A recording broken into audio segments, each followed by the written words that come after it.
अस्सलामुअलैकुम my social media family. उम्मीद करती हूँ कि आप सब लोग हिफ्ज़ अमान से होंगे। सुबह के 4 बज रहे हैं इस वक्त और लाहौर के अंदर और पूरे पंजाब के अंदर भारत ने दोबारा से हमले शुरू कर दिए हैं। और एक वक्त में आपको पता है कि गुज़श्ता रोज जो है वो 77 के करीब इन्होंने ड्रोन्स फेंके थे, जिनको पाकिस्तान ने कामयाबी के साथ इंटरसेप्ट कर दिया था। अब इन्होंने जहां जहां हमले किए हैं 2 जासूस इनके पकड़े गए हैं और नूर बेस जो है उसके ऊपर भी इन्होंने हमला किया है। ये तमाम तफसीलात जो हैं वो मैं वन बाय वन जो है वो आपको बताती हूँ। तमाम चीजें इस वक्त डेटा मेरे पास आ रहा है। बहुत सारी चीजें जो हैं वो एज लाइव होने की वजह से मैं एडिटेड फॉर्म में आपको साइट पे नहीं दिखा सकती, लेकिन मैं आपको सुनवाना शुरू करती हूँ। तो सबसे पहले जनाब मैं आपको बता दूं कि इन्होंने शोर कोट है जी, शोर कोट कैंट, वहां पर एयरबेस के ऊपर जो है हमला किया है भारत ने। और अच्छी और खुशी की बात यह है कि हमारी सिक्योरिटी फोर्सेस ने इस हमले को नाकाम बनाते हुए उसको भारतीय मिसाइल को इंटरसेप्ट कर लिया है।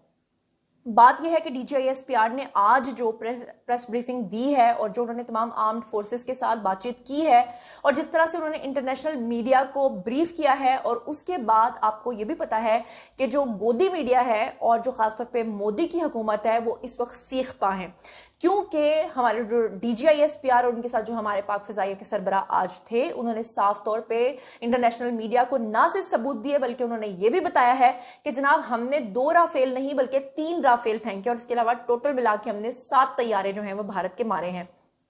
खास तौर पे इस वक्त भारत बुखलाया हुआ ये हरकतें इसलिए कर रहा है क्योंकि भारत जंग चाहता है।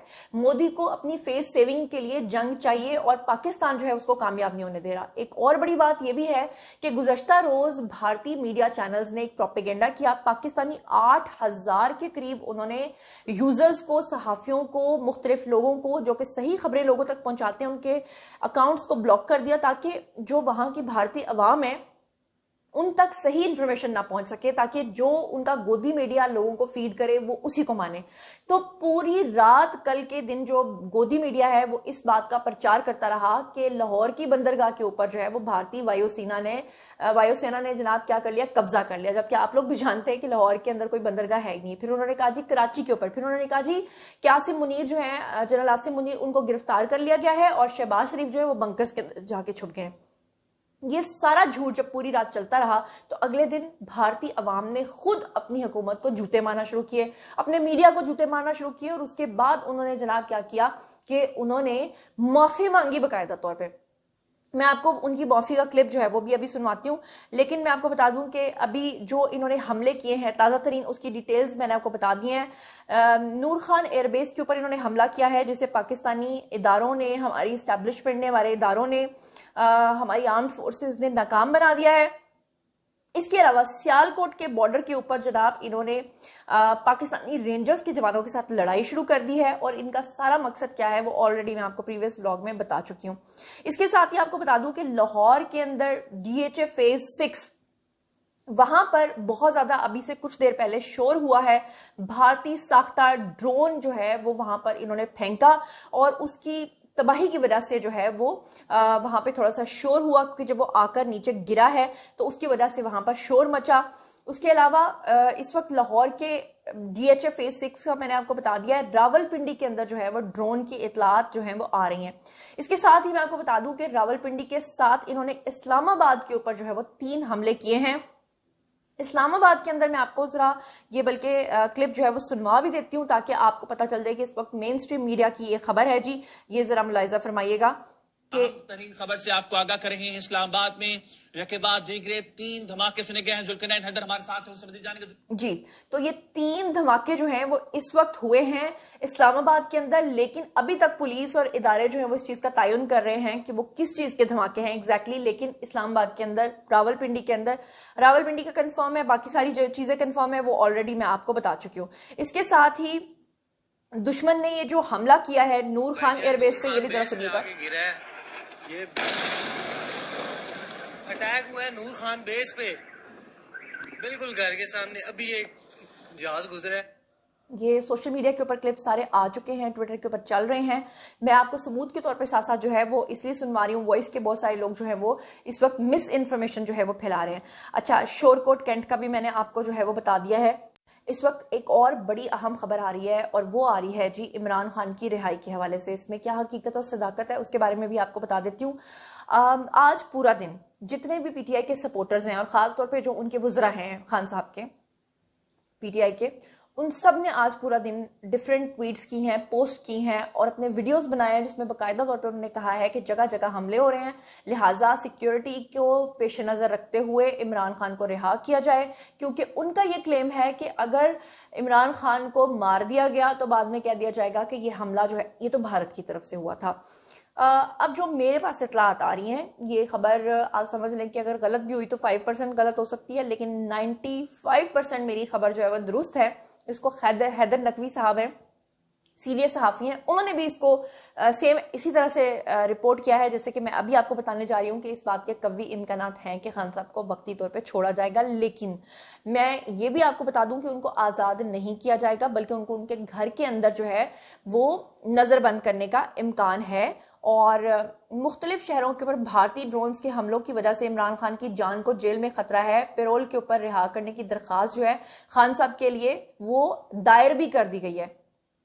खैबर पख्तूनख्वा के जो वजीर आला हैं जी गंडापुर, उन्होंने इस्लामाबाद हाई कोर्ट के अंदर बानिया पीटीआई की पैरोल के ऊपर रिहाई की दरख्वास्त जो है वो जमा कराई है, जिसमें सेक्रेटरी दाखिला, home secretary Punjab, superintendent jail और अडयाला और आईजी जेल खाना जांच जो है इनको बीच में फरीक बनाया गया है। दरखास्त के अंदर कहा गया है कि पाकिस्तान जो है उसको भारतीय हुकूमत की जानिब से जारियत का सामना है और मुख्तलिफ शहरों पर ड्रोन हमलों से बानिया पीटीआई की जान को खतरा हो सकता है। मोदी सेंट्रल जेल अडयाला का भी ड्रोन हमले के लिए अहम टारगेट के तौर पे इसको देख सकता है। मोदी ये कर सकता है क्योंकि बानिया पीटीआई जो है वो वजीर आजम थे, तो मोदी को आलमी सतह पर शर्मिंदगी उठाना इसके लिए पड़ी थी। दरखास्त के मतन के मुताबिक कहा गया है कि सेक्रेटरी होम डिपार्टमेंट पंजाब को इस मुख्तलिफ सिचुएशन के अंदर जो है वो इस फैसले को करना पड़ेगा। और उन्होंने कहा कि इसके मुतालिक दरखास्त जो है वो दे दी है मगर कार्रवाई नहीं हुई है अभी तक और अदालत अहकाम जो है वो जारी करे। दरखास्त के अंदर यह भी कहा गया है कि बानिया पीटीआई ने जेल में कैद के दौरान जो है वो प्रिजन रूल्स के खिलाफ वर्जी नहीं की है, वो आराम से अच्छे कैदी बन के रह रहे हैं। सियासी तौर पर बनाए गए मुकदमात में तवील कैद से उनके बुनियादी हकूक जो है वो मुतासर हो रहे हैं, उसके अंदर कहा गया। और ये भी बिला बिला कि उनकी सेहत को खतरा हो सकता है। ये तो पहले भी आपको पता है कि बुशरा बीबी ने कहा था कि उनको तेजाब के खतरे जो है वो पिलाए गए, फिर उनको कहा कि जेल के अंदर उनको जो है वो जहर दिया जा सकता है। तो खैर खान साहब के सपोर्टर्स को भी हक है, वो ऑब्वियसली चाहते होंगे कि खान साहब छूट जाएं और इस वक्त जंग का बहाना करके बड़ा इजी है कि भाई हमले तो जगह जगह हो रहे हैं, अल्लाह माफ करे पाकिस्तान में जगह जगह। अच्छा, फिर यहाँ पर मैं आपको कुछ बयानात भी इनके सुनवा देती हूँ कि वो इस तरह की बातें जो हैं वो क्यों कर रहे हैं। और ये हम सबकी ख्वाहिश भी है, एक तरफ आप यकजहती का ड्रामा करते हैं और यकजहती का बहाना करके हमसे अपनी बात मंगवाते हैं और वो इस मुल्क के लिए, इस वतन के लिए, पाकिस्तान के लिए हम अपने तकालीफ भूल जाते हैं, अपनी गिले शिकवे, हम नाराजगियाँ भूल जाते हैं और हुकूमत के साथ मिल जाते हैं। लेकिन अभी जो हालात है, मुख्तलिफ शहरों में ड्रोन जो है आ रहे हैं, मुख्तलिफ शहरों में मिसाइल आ रहे हैं, तो हमें ये डर है कि ऐसा न हो कि इस जंग को बहाना बना। जी, तो सुन लिया आप, उन्होंने कहा कि हमें डर है कि आजकल जो हमले हो रहे हैं उसकी भेंट जो है वो खान साहब ना चढ़ जाएं, इसलिए खान साहब को जो है वो वक्ती तौर पर रिहा किया जाए और खान साहब को नजरबंद करने का इम्कान जरूर हो सकता है, जहां तक मेरी तफसीलात हैं। इसके साथ ही आपको अहम तरीन खबर दे दूं कि DGISPR का अब ये जो धमाके हुए हैं इसके ऊपर रद्द-ए-अमल सामने आ गया है।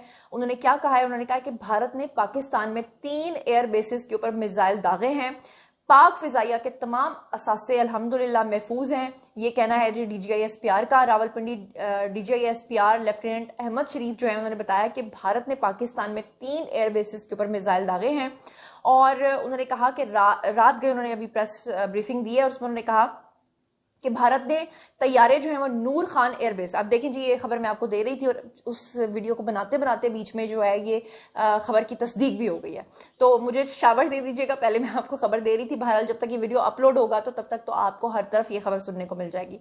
उन्होंने कहा कि जी नूर खान एयरबेस के ऊपर, इसके अलावा मुरीद बेस के ऊपर और इसके अलावा शोरकोट, तो शोरकोट की खबर भी मैं आपको पहले दे चुकी हूँ। भारत ने फिजा से जमीन पर मार करने वाले मिसाइल जो हैं वो दागे हैं। तर्जुमान पाक फौज का कहना था कि अफगानिस्तान पर भी भारत ने मिसाइल दागे हैं और भारत पूरे खित्ते को जंग की तरफ धकेल रहा है। अफगानिस्तान तक जो है उन्होंने फेंक दिए हैं। अब ये तो तालिबान जो हैं जिनके साथ उनका अलायंस है, ये तो वही उनको जवाब देंगे या उनको बताएंगे। लेकिन DGISPR जो है उनका कहना यह है कि भारत ने अफगानिस्तान पर ड्रोन हमला भी किया है और भारत अपनी मक्कारी से पूरे खित्ते को जंग की तरफ धकेल रहा है। और अब हमारे जो लोग हैं जो तनकीद कर रहे हैं वो ये कह रहे हैं कि अब पाकिस्तान को चाहिए कि वो भी ये सब कुछ करना शुरू कर दे। तो DGISPR ने उसका जवाब दे दिया। उन्होंने कहा है कि भारत को अब जवाब यकीनी हो चुका है, अब वो इंतजार करें और अब हम उन्हें जो जवाब देंगे, जो मुंह तोड़ जवाब देंगे, वो उनके लिए एक बहुत बड़ा सरप्राइज होने जा रहा है। तो बहरहाल भारत की नाकामी इतनी ही काफी है कि इस वक्त वो ड्रोन फेंक रहे हैं, उनके ड्रोन तबाह हो रहे हैं। वो सारे के सारे ड्रोन जो हैं जिन जिन ऑफिसर्स के थ्रू तबाह किए जा रहे हैं, वो अपने साथ उसको लगा के तस्वीरें बना के कह रहे हैं कि हमारे लिए जनाब ये बहुत बड़ी ट्रॉफी है। और सबसे बड़ी बात आपको बता दूं कि पूरी दुनिया के अंदर इस वक्त ड्रोन बनाने वाली टेक्नोलॉजी के अंदर जो कंट्रीज शामिल हैं उसमें इसराइल सरफहरिस्त है, अमेरिका सरफहरिस्त है और भी कुछ कंट्रीज हैं।